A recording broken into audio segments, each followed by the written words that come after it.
ચાલો જોઈએ આની રનિંગ. તો આ વખતે પહેલો ઓર્ડર લાગ્યો તો આપણે પનીર બટર મસાલા જે 1/2 કિલોનો હતો. તો 1/2 કિલો આપણે પનીર બટર મસાલા પ્રિપેર કર્યો. જોઈ શકો છો 1/2 કિલો પનીર બટર મસાલા રેડી છે.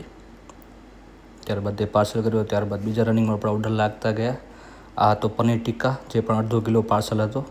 આપણા ડબ્બા છે બધા પાર્સલના. આપણો સેટઅપ છે જોઈ શકો છો તમે. ત્યારબાદ પનીર ટિક્કા 1/2 આપણે પાર્સલ કર્યો. ત્યારબાદ મંચુરિયન જે પાર્સલ હતા 1 પ્લેટ મંચુરિયન આપણે પાર્સલ કરી.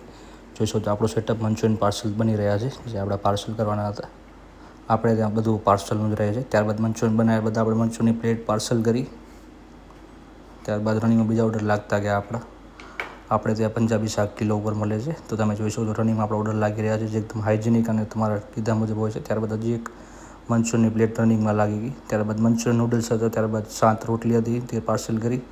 ત્યારબાદ વેજ કોલ્હાપુરી હતી જે વેજ કોલ્હાપુરી આપણે બનાવી. ત્યારબાદ રનિંગમાં બીજા ઓર્ડર લાગતા ગયા. મિક્સ વેજ લાગી રહ્યો છે. એક સાઈડ આપણા ઉસ્તાદ કમાન સંભાળે દીપકભાઈ. બીજી સાઈડ જોઈ શકો છો આપણા જીરા રાઈસ બની રહ્યા છે. બીજી સાઈડ પનીર હાંડી હતી જે 750 ગ્રામ પાર્સલ હતી. ત્યારબાદ દાલ તડકા લાગી ગઈ જે દાળ તડકા પાર્સલ હતી આપણે તે.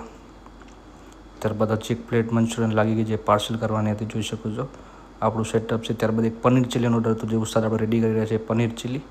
બીજી સાઈડ આપણા પનીર કાજુ બટર મસાલા લાગી રહ્યો છે જે આપણા પાર્સલ જે રેડી છે જોઈ શકો છો તે પાર્સલ હતા.